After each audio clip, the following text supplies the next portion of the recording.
जय श्री राम दोस्तों, आप सभी लोगों को। तो आज मैं आप लोगों को एक महत्वपूर्ण जानकारी बता रही हूँ कि जो मैं रामायण पढ़ रही थी, यानी कि संपूर्ण रामायण बालकांड में, तो आज हमारा बालकांड समाप्त हो गया है। और बालकांड में क्या क्या था वो मैं आप लोगों को बताना चाहती हूँ। तो सबसे पहले बालकांड में हमने जब पढ़ा था तो सभी देवी देवता और हमने भी सभी श्री रामचंद्र जी को प्रणाम कर किए हैं। उसके बाद माता सती की कहानी और शिव जी की कहानी चल रही थी। तो वो कहानी कैसी थी उसको मैं शॉर्टकट में आप लोगों से बता रही हूँ। आप लोग चैनल पर जाकर पूरी वीडियो देखेंगे तो आप लोगों को जरूर पता चलेगा। तो सती जी और सती जी और शिव जी की जो कहानी थी उसमें ऐसा था कि सती जी के मायके में कुछ हो रहा था और सती जी को उनके पिता यानी कि दक्ष जी उन्होंने मतलब सती जी को निमंत्रण नहीं दिया था और सारी बेटियों को उन्होंने बुलाया था। जैसे ही सती जी को पता चलता है तो वो शिव जी से बोलती हैं कि हमें भी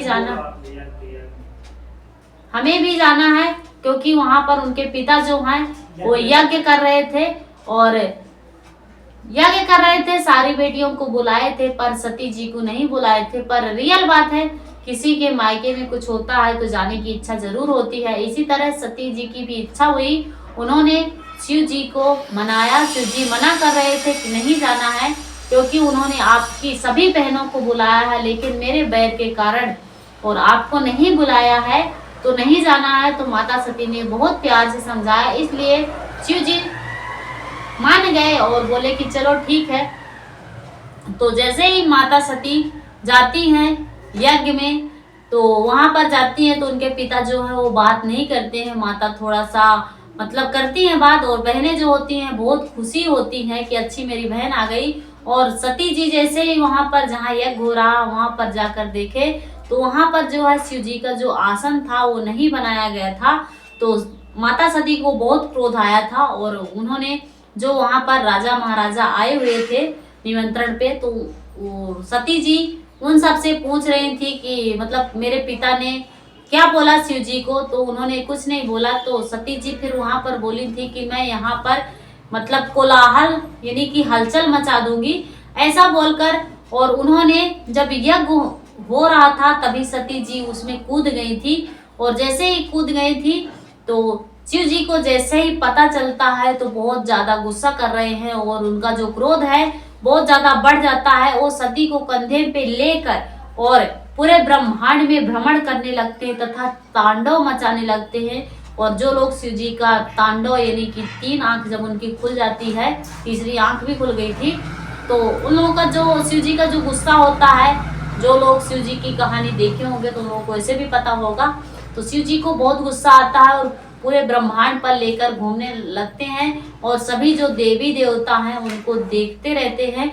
और जैसे ही विष्णु भगवान देखते देखते फिर सोचे कि अब शिव जी नहीं मानेंगे, इनका क्रोध और बढ़ रहा है, तो शिव जी ने अपने सुदर्शन चक्र से सती जी के 51 मतलब टुकड़े किए थे। एक तरह सोचा जाए तो 51 अंग में टुकड़े कर दिए थे। 51 किस जगह वामन भी है, पर जहां जहां उनके टुकड़े गिरे थे वहां वहां शक्तिपीठ के रूप में माना जाता है। और मध्य प्रदेश की हम बात करें तो मध्य प्रदेश में 3 है, एक मैहर में है और एक उज्जैन के पास है और एक जबलपुर के पास है और एक देवास में टेकरी माता है।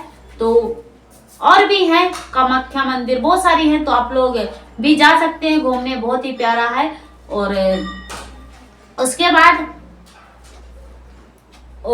बाद फिर जब सती जी का जब पुनर्जन्म होता है और हिमाचल के यहाँ, तो वो पार्वती जी के रूप में वहां पर जानी जाती हैं। उसके बाद वहां पर नारद जी जाते हैं और उनको सारी कथा बताते हैं कि आपका विवाह किसके साथ होगा और ऐसे ऐसे मिलेंगे, मतलब बिना कपड़ों के मिलेंगे, जंगल पे रहेंगे, पहाड़ों पर रहेंगे और बहुत सारे शिव जी के बारे में उन्होंने बताया था। शॉर्टकट में मैं बता रही हूँ, आप लोग चैनल पर जाकर वीडियो देख ले, वहां पर संपूर्ण जानकारी है।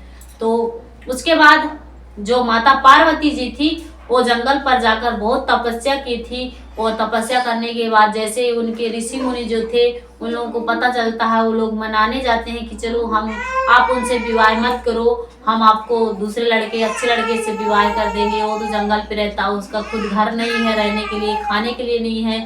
तो माता पार्वती ने बोला था कि अब कुछ भी हो जाए मैं शादी करूंगी तो उन्हीं से करूंगी, और नहीं तो मैं शादी नहीं करूंगी। शायद आप नारद जी के पहले आ जाते तो शायद आपकी बात मान लेती, लेकिन उन्होंने ऐसा बोला है तो मैं ऐसा ही करूंगी।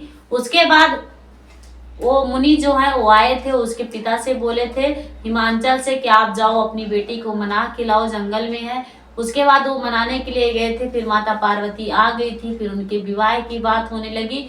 और जैसे ही विवाह की बात होने लगी, उनकी माता जो है जैसे ही बारात आई, अब बारात तो आई है शिव जी की बारात, जो लोग देखे उन लोगों को पता होगा, बारात आई थी भूत पिशाच है, मतलब बहुत सारे भूत ऊत ऐसे आए थे, कुछ के अंग नहीं थे, किसी के बहुत सारे अंग थे, किसी ने कपड़े ही नहीं पहने थे, किसी ने बहुत सारे कपड़े पहने थे और राख वाख लपेटे हुए थे।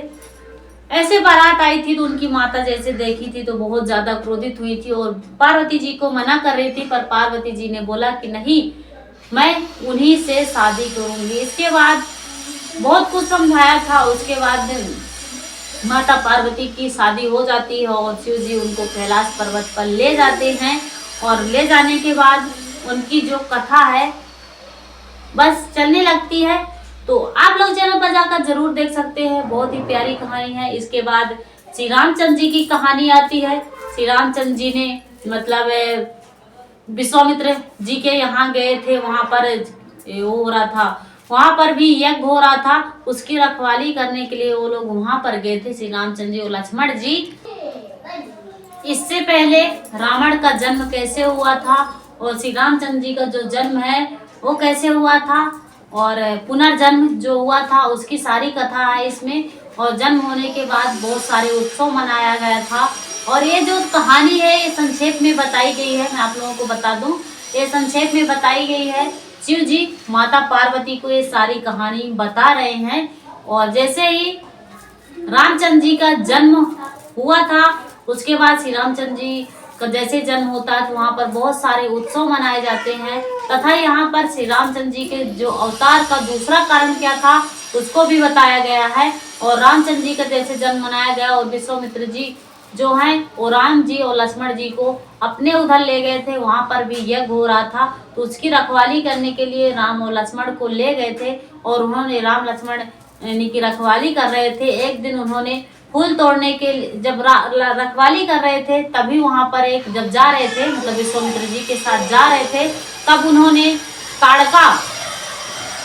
ताड़का जैसी राक्षसी को उन्होंने मारा था, तथा जो अहिल्या थी यानी कि पैर रखे थे तो अहिल्या जो है वो तर गई थी, यानी कि अहिल्या का भी उद्धार हो गया था। उसके बाद वो विश्वामित्र जी के वहां गए और बहुत सारे राक्षसों का भी उन्होंने वध किया था। उसके बाद वो वहां रहते रहते स्नान ध्यान करते हुए और फूल तोड़ने के लिए एक दिन गए थे, तो वहां पर सीता जी से उनका जो है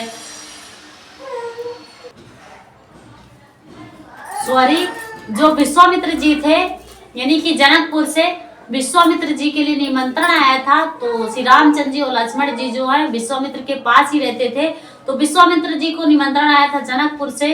तो विश्वामित्र जी जब जनकपुर जा रहे थे तब अपने साथ राम और लक्ष्मण को भी ले गए थे और वहां पर मतलब शादी पे गए थे, तो वहां पर ठहरे थे। और जैसे ही सुबह उठे थे तो विश्वामित्र जी को अब पूजा करना था, इन लोगों को भी पूजा करना था। तो विश्वामित्र जी ने बोले कि जाओ आप फूल तोड़कर लेकर आओ। तो श्री रामचंद्र जी और लक्ष्मण जी फुलवारी पे जाते हैं और वहां पर जो है वो माता सीता भी अपनी सखियों के साथ वहां पर जाती हैं। मैं आप लोगों को संक्षेप में बता रही हूँ, आप लोग चैनल पर जाकर वहां पर देख सकते हैं। और जैसे ही फुलवारी तोड़ने जाते हैं और फिर उनकी सखियां देखती हैं, बोलती हैं कि बहुत ही अच्छे हैं, एक सांवला है और एक गोरा है और बहुत ही अच्छे हैं, आप भी देखें। तो सीता माता भी वहां पर देखती हैं और बहुत कुछ वहां पर है। उसके बाद श्री रामचंद्र जी जो हैं वो मतलब बहुत सारे वहां पर राजा महाराजा आए थे, रावण भी आए थे धनुष तोड़ने के लिए जब शादी हो रही थी, क्योंकि जनक जी जो थे यानी माता सीता के पिता वो बोल रहे थे कि जो कोई धनुष तोड़ेगा वही सीता से विवाह करेगा, ऐसा उनका मतलब प्रण था। तो इसीलिए वहां पर बहुत सारे राजा महाराजा आए थे, पर उन्होंने धनुष मतलब उठाने की बात चल रही थी वहां पर किसी ने नहीं उठा, यानी कि हिला तक नहीं पाया था। और जैसे ही राम ने उसको मतलब छुआ तो ऑटोमेटिक ही वो टूट जाता है। और उसके बाद श्री रामचंद्र जी से विवाह होने के लिए, और फिर जो जनक जी हैं वो अयोध्या में अपने मुनि यानी कि जो उनके वहाँ वो रहते हैं, उनके मतलब दूत उनको भेजते हैं वहां पर अयोध्या जाने के लिए कि वहां पर राजा दशरथ के पास जाओ और उनको बोल कर आओ। और ये सारी कहानी है, तो आप लोग चैनल पर जाकर जरूर सुनिएगा। तो ये सब बालकांड में बताया गया है। और आज से यानी कि अब आप लोगों को इसके आगे अब मैं अयोध्या कांड पढ़ूंगी, और जो भी पढ़ूंगी प्रसंग यानी कि चौपाई, तो आप लोगों को अब इसी चैनल इसी पे मतलब सीमा कुशवाहा पर मिलेगा। और बालकांड देखने के लिए आप लोग गुड़िया कुशवाहा पर जा सकते हैं, वो मेरे घर का नाम था, वो भी मेरी आईडी बनी हुई है। तो बालकांड गुड़िया कुशवाहा में पढ़ा है कुछ, और कुछ शिवानी गुरुकुल में पढ़ा हुआ है। तो आप लोग वहां जाकर बालकांड संपूर्ण बालकांड सुन सकते हैं। और वहां पर बालकांड में मास पारायण के पहले विश्राम से 11वां विश्राम तक पड़ा हुआ है। और जो मैंने कहानी बताई है वो शिव जी माता पार्वती जी को जो है संक्षेप में बता रहे हैं। और आगे अब अयोध्या कांड पढ़ेंगे, उसमें क्या क्या है तो मैं आप लोगों को संपूर्ण रामायण पढ़कर सुनाऊंगी। तो आप लोग जरूर देखें, और देखने के लिए आप लोग चैनल को सब्सक्राइब और फॉलो जरूर करें, तभी आप लोग आगे का जो है प्रसंग सुन सकते हैं। तो आप लोग जरूर देखें, और मैं आप लोगों को डेली 5 दोहे पढ़कर यानी कि सुनाऊंगी, तो आप लोग देख सकते हैं। और अच्छा लगे तो कमेंट भी कर सकते हैं, शेयर कर सकते हैं, लाइक कर सकते हैं। इस वीडियो में इतना ही। तब तक के लिए आप सभी लोगों को जय श्री राम।